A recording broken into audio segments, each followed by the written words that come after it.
మెంతం కూర ఎక్కువగా దొరికే ఈ సీజన్లో మెంతం కూరతో బడీల కూర చేసుకోవడం చూద్దాం.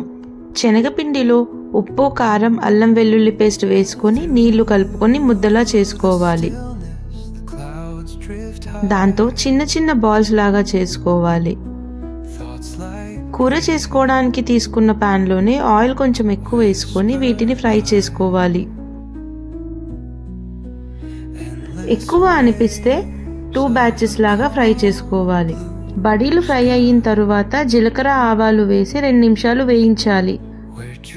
అందులో కట్ చేసుకున్న ఉల్లిపాయలు, ముందుగా ఫ్రై చేసుకున్న ఫస్ట్ బ్యాచ్ బడీలు వేసి కలపాలి.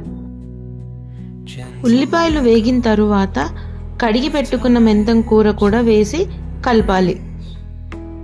ఇప్పుడు ఉప్పు, కారం, పచ్చిమిర్చి పేస్ట్ తగినంత వేసుకోవాలి.